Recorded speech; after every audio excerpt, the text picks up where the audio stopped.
All right, we are now joined by AJ Allmendinger, driver of the number 47 Kroger Clicklist Chevrolet.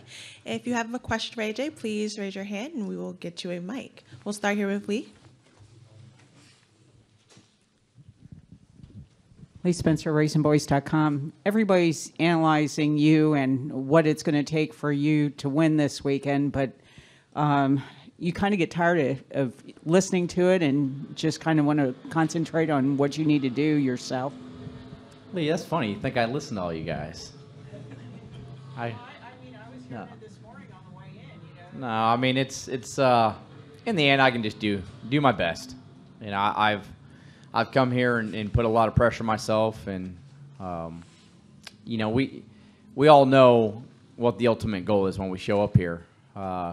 You know, I think over the past couple of years, it's got a little bit more difficult. I think the field's spread out more. You know, we've seen it this year with the three fastest guys are usually the three fastest guys every weekend, and it doesn't matter what track we go to. Unfortunately, they're good everywhere. So, you know, I think there's more of a difference I can make here as a driver, but I don't see why it's not going to be those three again that are going to be the fastest cars, and as a whole, as a series, we got to catch up to them. So I just come here and do my best and try to get everything I can out of it, and whatever that holds. You know, I think sometimes people look at it as if we don't win, it's a full disappointment of the weekend. But you know, we come here and we run top 5 all weekend. You get a top 5 finish, man. That's still tough to do, and that's still a good day. So, you know, if there's a chance to win, we'll take the chance, and if not, we'll just get the best that we can. And for me, just get everything I can out of the weekend, and if I do that, then I can be satisfied with it. We'll go next to the gentleman in the front. Hey, AJ, what exactly did happen at Sonoma, and how long did it take you to get over it? I'm not over it yet, and it was pretty simple. I missed a shift. That was it. Bad mistake, and something I've never really done before. And yeah, it's still on my mind for sure. Go next to Bob. Bob Hockers, ESPN. Have you guys changed anything with your shifting mechanism to prevent it, or is it all? No, that was all me. That was it. It was, you know, actually, we have new transmissions this year, and the guys at the shop have done a great job. I mean, they're actually the easiest things I've ever shifted in my life, and it was something where, you know, for the 1,000th time that I've shifted like that, nothing that I'd ever really thought of, and probably was a little lackadaisical on just second to third because it's so natural, and our other transmissions kind of actually, because they were tougher to shift, they'd actually reject most of the time. If it went back into first, it'd just pop it into neutral, and that one was smooth and it shoved into first. So, you know, like I said, something that I think about still, something that still annoys me. You know, it's kind of like a bad golf swing, right? You hit 100 great swings, and all of a sudden you hosel one. That one starts sticking in your head about, you know, how did that happen? So make sure it doesn't happen again. And like I said, had nothing to do with the team or anything we did. That was all me. Except in golf, you have a next hole to get over it. Well, we got next race. We got one here, don't we? Do you have any other questions for AJ? We'll go here to Dustin. Dustin Long, NBC Sports. A couple questions. I guess, first off, as you talk about Sonoma, why are you still even thinking about it? I mean, why is that just, you say you're still thinking, but why is that just not in the past and move on if it's such a simple thing? I mean, because I'm a perfectionist. And, you know, the road course races, I really, truly try to be a perfectionist. And, you know, like I said, it's not gonna bother me here, but I am who I am. It's still in the back of my mind. It still just annoys me. So that's it. Just because I was disappointed for the race team that I let them down, and we didn't get a good finish. I don't think we were going to win that race. I don't think it cost us a playoff spot there, but you know, I thought we were going to at least have a top 3, top 4 finish, and it just annoys me. And why are you in the Xfinity race this weekend? Because GMS asked me to be in it, and it's a race at Watkins Glen. I mean, why not?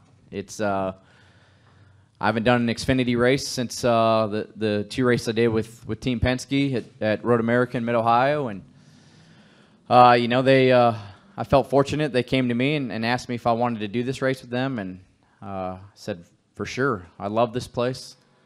Any type of race car that you get to be in around here is an awesome thing. It's enjoyable. So, They got a great team. They've already got a win this year. You know, for a second-year Xfinity team, you know, I think they got a lot of speed in the car. So, more importantly, I thought it was a competitive car that I could go out there and run up front in. So, it was exciting for me. Anytime a race team wants you to drive a race car, you know, especially for me, it means a lot. So, hopefully, we can go there and get some practice in today. And if not, we'll start cold turkey tomorrow and get after it. But, you know, it's cool. And it's cool because for them, they got a new sponsor on the car, Aftershocks, that's never been in the sport. So let's call it what it is. Anytime you're able to bring a new sponsor into the sport. And I feel fortunate that I get to drive them and meet those people for the first time. And hopefully they have a great experience and makes it better for their race team to grow a better relationship and a bigger one. I never sought after it. You know, I mean, for the most part, usually the best cars are either taken by the full-time drivers or the cup guys that are driving for the race team. So, you know, as I said, I've always wanted to be in a competitive car. I'm not just going to go out there to be out there. But I've never sought after it, and you know, they came to me with the opportunity, and I jumped at it, said for sure. We'll go up front here, and then to Lee and Reed. Nico Tamuri at NBC3 in Syracuse. Just obviously, we know you love the road course, how much fun it is to be at the Glen, and just the atmosphere here as well, how it all comes together for a unique experience for you guys. Yeah, I mean, for me, what stands out, I mean, it's one of the best natural road courses that we have in the U.S., I think in North America in general. So for that reason, I mean, it's just a fun racetrack. I wish we ran all of it.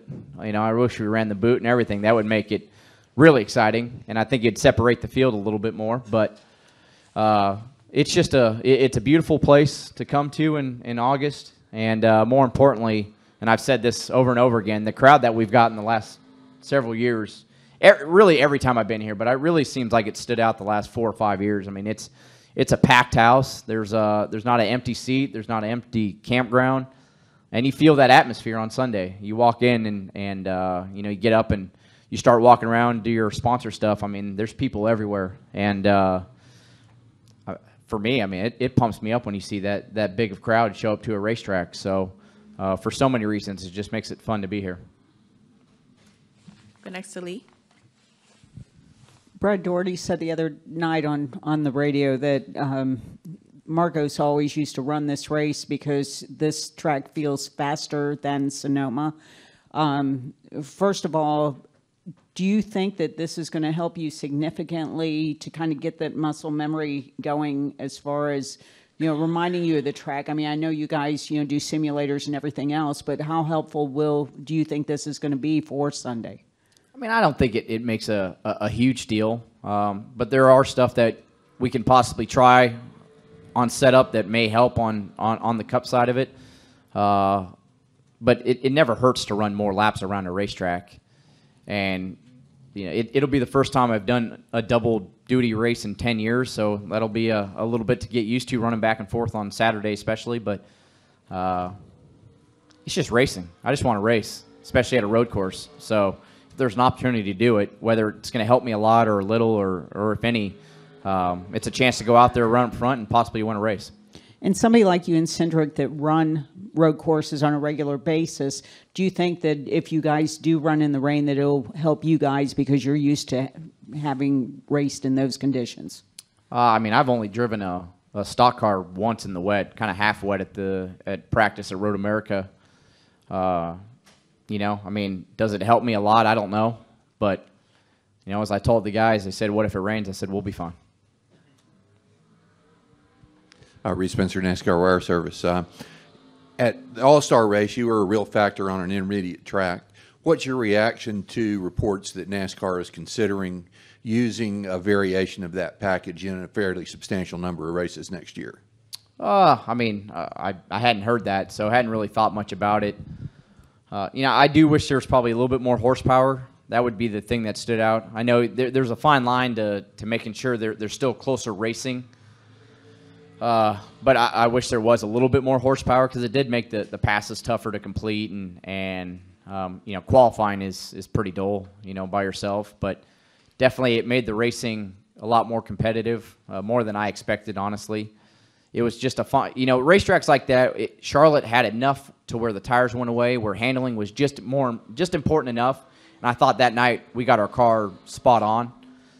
So a little bit more horsepower would help that. But, yeah, I'm all for trying to make the racing closer. And if it's better for the fans and sponsors and for the sport, that's great. I do think when you add downforce like that, it closes the gap up between all the teams. And right now, we got such a low aero package that, you see Stewart Haas or Gibbs, when they find, call it 30 counts of downforce, it makes a lot bigger deal when you have a lot less downforce compared to when you add more downforce on these race cars. I think it closes the gap up. By itself, it makes it easier to drive. But in the race, people are like, it makes it easier to drive. That was as hard as I could drive, and that was some tough. Running wide open around the fence at Charlotte was, it was to every lap I held my breath getting in the corner. But I do think it just closes the gap up a little bit to making that the aero gains. And Kevin still won, so you can't say that it fixed everything, but it does just close the gap up. That's the biggest thing I think it helps with all the race teams is when you add downforce, those little bits of downforce that the bigger teams find aren't as big of a deal. Do you have any further questions for AJ? Go ahead, Lee. Sorry, where are you? You don't come in here much anymore. Can you give us your final analysis of the Roval and what perhaps we might be able to expect when we go in there? Did NASCAR talk to you after the test there, and were you able to get any feedback? No, they didn't talk to me about it. It's going to be interesting. It's the only thing I wish they would maybe think about changing is the chicane on the back straightaway. We enter there at 175, 180, and you're pointed at a tire barrier on the exit, and that's by ourselves. I tried to clip the blue curb to see if I could give myself some more room, and I basically ripped the transmission out of the bottom of the car. So I really do wish that they would just slow the entry down to make us actually make a real chicane to where we go down to second gear and you slow down.